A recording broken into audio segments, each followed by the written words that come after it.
Hans Andersen's Fairy Tales. The Flax. The flax was in full bloom. It had pretty little blue flowers, as delicate as the wings of a moth.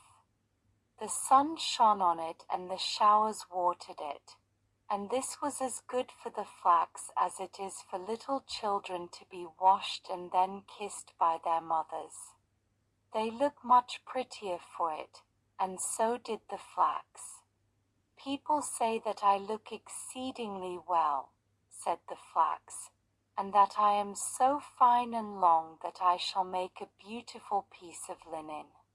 How fortunate I am! It makes me so happy to know that something can be made of me. How the sunshine cheers me, and how sweet and refreshing, fall, is the rain. My happiness overpowers me. No one in the world can feel happier than I. Ah, yes, no doubt, said the fern, but you do not know the world yet as well as I do, for my sticks are knotty. And then it sang quite mournfully. Snip, snap, snare. Bass lur. The song is ended. No, it is not ended, said the flax. Tomorrow the sun will shine or the rain descend. I feel that I am growing. I feel that I am in full blossom. I am the happiest of all creatures, for I may some day come to something. Well, one day some people came, who took hold of the flax and pulled it up by the roots, which was very painful. Then it was laid in water, as if it were to be drowned, and after that placed near fire, as if it were to be roasted. All this was very shocking. We cannot expect to be happy always, said the flax. By experiencing evil as well as good we become wise. And certainly there was plenty of evil in store for the flax. It was steeped, and roasted, and broken, and combed. Indeed, it scarcely knew what was done to it. At last it was put on the spinning wheel. Whir, whir, went the wheel, so quickly that the flax could not collect its thoughts. Well, I have been very happy, it thought in the midst of its pain, and must be contented with the past. And contented it remained, till it was put on the loom and became a beautiful piece of white linen. All the flax, even to the last stalk, was used in making this one piece. Well, this is quite wonderful, said the flax. I could not have believed that I should be so favored by fortune. The fern was not wrong when it sang.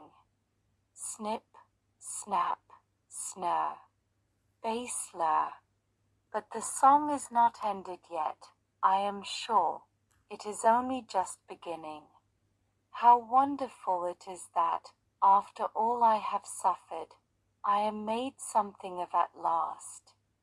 I am the luckiest person in the world, so strong and fine. And how white and long I am. This is far better than being a mere plant and bearing flowers. Then I had no attention, nor, any water unless it rained.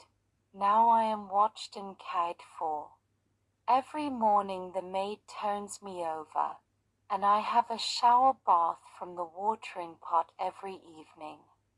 Yes, and the clergyman's wife noticed me and said I was the best piece of linen in the whole parish. I cannot be happier than I am now.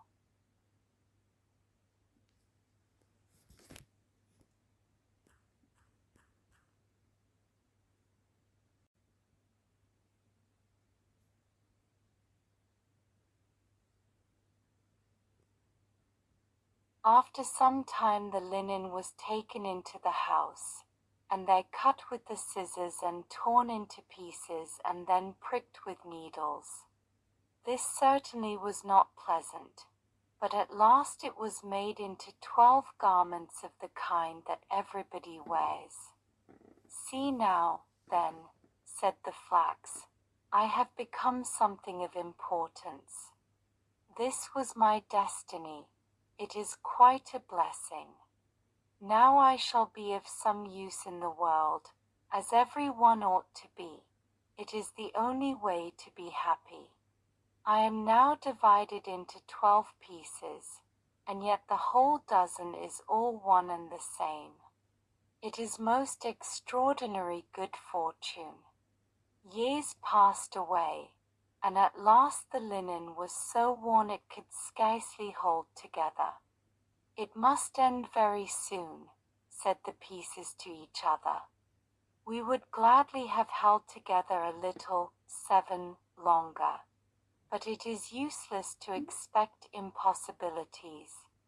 And at length they fell into rags and tatters and thought it was all over with them, for they were torn to shreds and steeped in water and made into a pulp and dried, and they knew not what besides, till all at once they found themselves beautiful white paper. Well, now, this is a surprise, a glorious surprise too, said the paper. Now I am finer than ever, and who can tell what fine things I may have written upon me? This is wonderful luck. And so it was, for the most beautiful stories and poetry were written upon it, and only once was there a blot, which was remarkable good fortune. Then people heard the stories and poetry read, and it made them wiser and better, for all that was written had a good and sensible meaning, and a great blessing was contained in it. I never imagined anything like this when I was only a little blue flower growing in the fields, said the paper. How could I know that I should ever be the means of bringing knowledge and joy to men? I cannot understand it myself, and yet it is really so. Heaven knows, 8, that I have done nothing myself but what I was obliged to do with my weak powers for my own preservation, and yet I have been promoted from one joy and honor to another. Each time I think that the song is ended, and then something higher and better begins for me. I suppose now I shall be sent out to journey about the world, so that people may read me. It cannot be otherwise, for I have more splendid thoughts written upon me than I had pretty flowers in olden times. I am happier than ever, but the paper did not go on its travels. It was sent to the printer, and all the words written upon it were set up in type to make a book, or rather many hundreds of books, for many more persons could derive pleasure and profit from a printed book than from the written paper, and if the paper had been sent about the world, it would have been worn out before it had half finished its journey. Yes, this is certainly the wisest plan, said the written paper. I really did not think of this. I shall remain at home and be held in honor like some old grandfather, as I really am 9 to all these new books. They will do some good. I could not have wandered about as they can, yet he who wrote all this has looked at me as every word flowed from his pen upon my surface. I am the most honored of all. Then the paper was tied in a bundle with other papers and thrown into a tub that stood in the wash-house. After work, it is well to rest, said the paper, and a very good opportunity to collect one's thoughts. Now I am able, for the first time, to learn what is in me, and to know oneself is true progress. What will be done with me now, I wonder? No doubt I shall still go forward. I have always progressed hitherto, I know quite well. Now it happened one day that all the paper in the tub was taken out and laid on the hearth to be burned. People said it could not be sold at the shop, to wrap up butter and sugar, because it had been written upon. The children in the house stood round the hearth to watch the blaze, for paper always flamed up so prettily, and afterwards, among the ashes, there were so many red, 10 sparks to be seen running one after the other, here and there, as quick as the wind. They called it seeing the children come out of school, and the last spark, they said, was the schoolmaster. They would often think the last spark had come, and one would cry, "There goes the schoolmaster." But the next moment another spark would appear, bright and beautiful. How they wanted to know where all the sparks went to. Perhaps they will find out some day. The whole bundle of paper had been placed on the fire and was soon burning. "Ua!" cried the paper as it burst into a bright flame. "Ua!" It was certainly not very pleasant to be burned.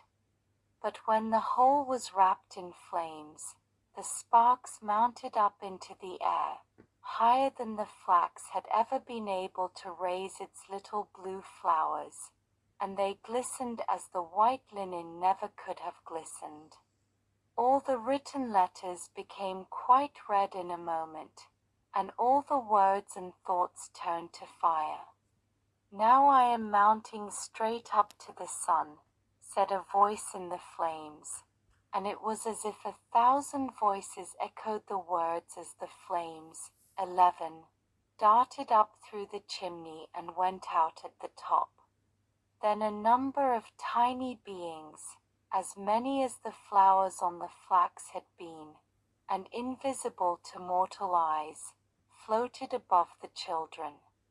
They were even lighter and more delicate than the blue flowers from which they were born, and as the flames died out and nothing remained of the paper but black ashes, these little beings danced upon it, and wherever they touched it, bright red sparks appeared. "The children are all out of school, and the schoolmaster was the last of all," said the children. It was good fun, and they sang over the dead ashes. Snip, snap, snurr, bass lur. The song is ended, but the little invisible being said, "The song is never ended. The most beautiful is yet to come." But the children could neither hear nor understand this, nor should they, for children must not know everything.